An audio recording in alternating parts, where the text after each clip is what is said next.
अमित ऑफिसमधून रात्री 8 वाजता घरी आला. हॉलमध्ये त्याने त्याचे शूज काढले आणि तिथे सोफ्याला टेकून बसला. जेवण वाढू का तुम्हाला? मुक्ताने विचारले.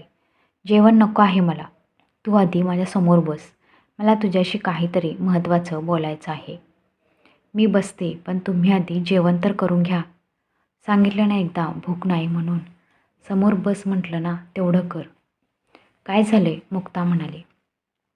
हेच मला तुला विचारायचं आहे की काय झालं आहे तुला? काय प्रॉब्लेम आहे तुझा? आपण बाहेर फिरायला जाणार होतो. ती ट्रिप तू कॅन्सल का केलीस आईबाबांसमोर? 8 दिवस गेलो असतो फिरायला. चांगला एन्जॉय केला असता. एकांत मिळाला असता ना आपल्या दोघांना. मला नको आहे एकांत. मी या घरात फक्त पियूची आई म्हणून आली आहे. यापेक्षा जास्त अपेक्षा तुम्ही माझ्याकडून ठेवू नका. याचा काय अर्थ? नुसते नाटकं नको करू. तुला जर एक पत्नी म्हणून माझ्याशी नातं ठेवायचं नसतं तर तू माझ्याशी लग्न का केलंस? या जगात मुलींचा काही दुष्काळ पडला नव्हता. पियूसाठी आई तर मी भाड्यानेही आणू शकत होतो. रेवाच्या अपघाती मृत्यूनंतर मला माझ्या आयुष्याची एक नवी सुरुवात करायची होती आणि पियूची मावशी असल्यामुळे तू इतर कोणत्याही बाईपेक्षा तिची जास्त काळजी घेऊ शकशील एवढंच या लग्नामागचं कारण आहे. मुक्ता गप्प होती. खाली मान घालून बसली होती. 1 महिना झाला होता त्यांच्या लग्नाला. ती सतत अमितला टाळत होती. बेडरूममध्ये सुद्धा पियूला घेऊन झोपायची. अमितला वेळच द्यायची नाही. पण आज त्याने त्याचे आई-बाबा गावी गेले होते. त्यामुळे तिला सकाळपासूनच रात्रीची भीती वाटत होती. कारण आज अमितला टाळणे शक्य नव्हतं. तुम्ही जेवून घ्या आधी. आपण शांततेत बोलू नंतर. पिऊ झोपली का? हो, केव्हाच झोपली. तुम्ही जेवून घ्या ना, मी ताट वाढते. आणि मुक्ता किचनमध्ये गेली. तिने ताट वाढून हातात घेतले आणि अमितसुद्धा तिच्या मागोमाग किचनमध्ये गेला. मुक्ता हातात ताट घेऊन तशीच उभा होती. जेवण नको आहे मला. तू फक्त पियूची आई म्हणून इथे आहेस ना. मग माझ्या पोटाची काळजी घ्यायची तुला काय गरज? तू आधी बेडरूममध्ये चल. मला माझ्या प्रश्नांची उत्तरं हवी आहेत. आपण आईबाबांच्या खोलीत जाऊ. बेडरूममध्ये पिऊ झोपली आहे. अमित तिचा हात हातात पकडून रागाने तिला आईबाबांच्या खोलीत घेऊन आला. तो तिच्या दिशेने एक एक पाऊल टाकत होता. ती मागे सरत सरत भिंतीला टेकली. आता ती इथून कुठेच हलणार नव्हती. मुक्ता एका भिंतीला चिकटून काहीशी घाबरून उभी होती. अमित आणि तिच्यात मुळीच अंतर नव्हतं. तो तिला भिंतीसोबत दाबत होता.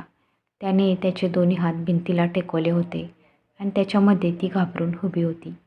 मुक्ता खरंच खूप घाबरली होती. तिची भीती तिच्या चेहऱ्यावर स्पष्ट दिसत होती. तिने डोळे घट्ट मिटले होते. आता अमित काय करेल या भीतीने ती थरथर कापत होती. लग्नानंतर पहिल्यांदाच ते इतक्या जवळ आले होते. त्याने तिला निरखून पाहिले. बरेच दिवस झाले, पण ती त्याला टाळत होती आणि त्यानेही तिला वेळ द्यायचं ठरवलं होतं. पण तिने ट्रिप कॅन्सल केली आणि त्याचा राग अनावर झाला होता. आज मला एक मुलगी आहे. माझं तिच्यावर खूप प्रेम आहे. पण मला दुसरं बाळही हवं आहे हे कायम लक्षात ठेव. आणि तुझ्यासोबत वागताना, बोलताना जर मी काही चुकत असेल तर तुम्ही चुकत आहात हे सांगायला तू विसरू नकोस. बाकी तुझी नाटकं चालू देत. असं म्हणत अमित संतापाने तिथून निघून गेला. 1 आठवडा ताणतणावातच गेला. अमित तिच्याशी नीट बोलत नव्हता आणि तीही काही फरक न पडल्यासारखं वागत होती. आईबाबा गावावरून परत आले आणि मुक्ताच्या जीवात जीव आला. अमितसुद्धा रविवार असल्यामुळे घरीच होता. दुपारच्या जेवणाला सर्वजण एकत्र बसले. अमित मुक्ताकडे एकटक बघत होता. त्याच्या नजरेने ती घाबरून त्याच्याकडे बघतच नव्हती. आईबाबा घरात असले की ती बिनधास्त असायची, कारण अमितला टाळणे सहज जमत असे. जेवत असतानाच अमितला एक फोन आला आणि सर्वजण जेवण उरकून निघून गेले. आता किचनमध्ये अमित आणि मुक्ता दोघेच उरले. तिचंही जेवण झालं होतं, पण त्याचं जेवण होईपर्यंत त्याला वाढण्यासाठी ती त्याच्यासमोर बसली होती. तिला आता भीती वाटत होती की तो पुन्हा तोच विषय काढेल की काय. गुळपोळीचा लाडू कर मस्त. खूप दिवस झालं खाल्ला नाही. काय? येत नाही का तुला? मग आईला बोलव. मुक्ता आता कटरने गूळ चिरू लागली. तिचे हात थरथर कापत होते. अमित तिच्या घाबरत हालचालींचा मनोमन आस्वाद घेत होता आणि मनातल्या मनात हसत होता. लाडू तयार होईपर्यंत पियूसुद्धा तिथे आली आणि म्हणाली, मम्मीसुद्धा असाच लाडू करायची ना पप्पा. तिच्या या बोलण्याने नीरव शांतता पसरली. अमित लाडू न खाताच उठून गेला. मुक्तालासुद्धा वाईट वाटले. दिवसभर अमित बेडरूममध्येच होता, पण मुक्ता चुकूनसुद्धा बेडरूममध्ये आली नाही. संध्याकाळी आईबाबांना एका लग्नाला जायचं होतं. अमित, पियूसुद्धा आमच्याबरोबर येते. तोपर्यंत तुम्ही कुठेतरी बाहेर जाऊन फिरून या. आई बाबा जाताच आम्ही दरवाजातून बंद करतो. ती हॉलमध्ये टी व्ही पाहत होती. तो तिच्या शेजारी येऊन बसतो. तो जवळ बसताच ती सावरून बसते. किती दिवस एकांत टाळशील? कितीही झालं तरी तू माझी लग्नाची बायको आहेस. तू कितीही नाही म्हणालीस तरी तुझं आयुष्य तुला माझ्यासोबतच घालवायचं आहे. काही दिवसांनी माझीच नाही तर तुझे आईबाबासुद्धा तुला नातू हवा आहे म्हणून तुझ्या मागे लागतील, बघच. अमित नेहमीप्रमाणे बोलून निघून गेला आणि मुक्ता खाली मान घालून बसून राहिली. दुसऱ्या दिवशी पियूला शाळेत सोडवण्यासाठी अमित मुक्तालासुद्धा घेऊन आला. तिला शाळेत सोडून गाडी नेहमीच्या रस्त्याने न जाता वेगळ्याच रस्त्याने जाऊ लागली. तशी मुक्ताला भीती वाटू लागली. ती बेचैन झाली. कुठे नेत आहात तुम्ही मला? गावाच्या बाहेर का चालला आहात? मला घरी जायचं आहे. गाडी थांबवा. तुम्हाला पियूची शपथ आहे. त्याने पटकन गाडी थांबवली. रस्त्यावर कोणीच नव्हते. मुक्ता खाली उतरली. तोही खाली उतरला. मी काही चुकीचं वागतोय का? या प्रश्नाचं उत्तर नाही माझ्याकडे. मला घरी सोडा. नाही सोडणार. मला जिथे जायचं आहे तिथे मी जाईल. थांब, तुझ्या बाबांना फोन करतो आणि सांगतो की ही नाटक करत आहे, तेही रस्त्यावर. मुक्ता म्हणते, नका करू फोन, मी बसते. मुक्ताच्या डोळ्यात हे बोलताना पाणी आलं होतं.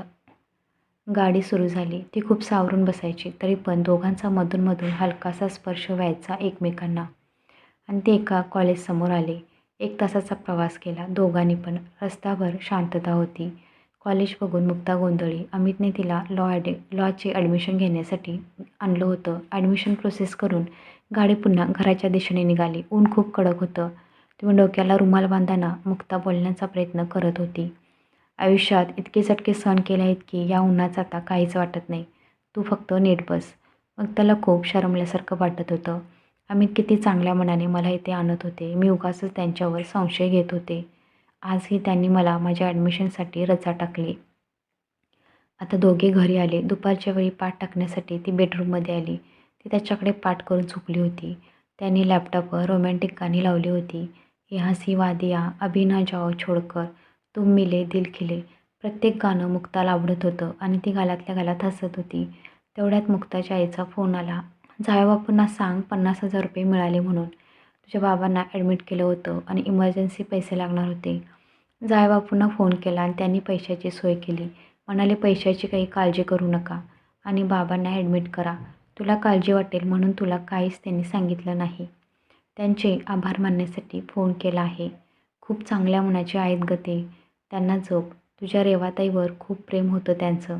तिच्या अशा जाण्याने थोडेसे चिडचिडे झाले आहेत. खूप हळव्या मनाचे आहेत ते. रेवाच्या अचानक निघून जाण्याने थोडे खचले आहेत. पण मन मोकळं करत नाहीत. त्यांना नाराज करू नको. आता तूच रेवाची जागा भरून काढ. त्यांच्या आयुष्यात पुन्हा तो आनंद आण. त्यांना समजून घे.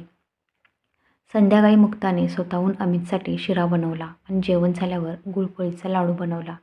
बाप रे पियू, तुझी नवी मम्मी खूपच खुश दिसते आहे आज. हो मम्मी, आता वकील होणार आहे आणि तुम्हाला जेलमध्ये टाकणार आहे. पियू, असं बोलू नये बाळा. जा, आजी आजोबांजवळ जाऊन झोप.